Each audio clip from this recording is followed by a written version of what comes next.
సలార్ సినిమాతో blockbuster hit అందుకున్నాడు young rebel star Prabhas. Prashanth Neel దర్శకత్వం వహించిన ఈ మూవీ పాన్ ఇండియా బాక్సాఫీస్ వద్ద రికార్డ్స్ క్రియేట్ చేసింది. ఈ సినిమాతో చాలా కాలం తర్వాత ఫుల్ మాస్ యాక్షన్ ఎంటర్టైన్మెంట్ అందించాడు ప్రభాస్. దీంతో ఇప్పుడు ఆయన నెక్స్ట్ మూవీస్ పై మరింత బజ్ ఏర్పడింది. ఇప్పటికే నాగ్ అశ్విన్ తెరకెక్కిస్తున్న కల్కి సినిమాపై భారీ అంచనాలున్నాయి. మరోవైపు త్వరలోనే Sandeep Vanga movie shooting start కాబోతోంది. సలార్ సినిమాతో బ్లాక్ బస్టర్ హిట్ అందుకున్నాడు young rebel star Prabhas. Prashanth Neel దర్శకత్వం వహించిన ఈ మూవీ పాన్ ఇండియా బాక్సాఫీస్ వద్ద రికార్డ్స్ క్రియేట్ చేసింది. మరోవైపు త్వరలోనే Sandeep Vanga movie shooting start కాబోతోంది.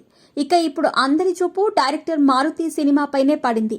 ఇన్నాళ్లు సైలెంట్ గా షూటింగ్ జరుపుకున్న ఈ సినిమా గురించి ఇటీవలే అధికారిక ప్రకటన వచ్చింది.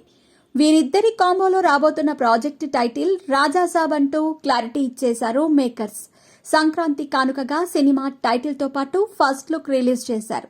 ఇందులో వింటేజ్ ప్రభాస్ ని చూపించి అభిమానులు తెగ ఖుషి అయ్యారు. కానీ ఈలోగా ప్రముఖ మూవీ రేటింగ్ వెబ్సైట్ IMDb వెబ్సైట్లో రాజాసాబ్ స్టోరీ లైన్ గురించి రాసుకొచ్చింది.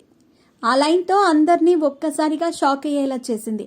దాంతో పాటే ఈ మూవీ డైరెక్టర్ మారుతికి కోపం వచ్చేలాగా కూడా చేసింది.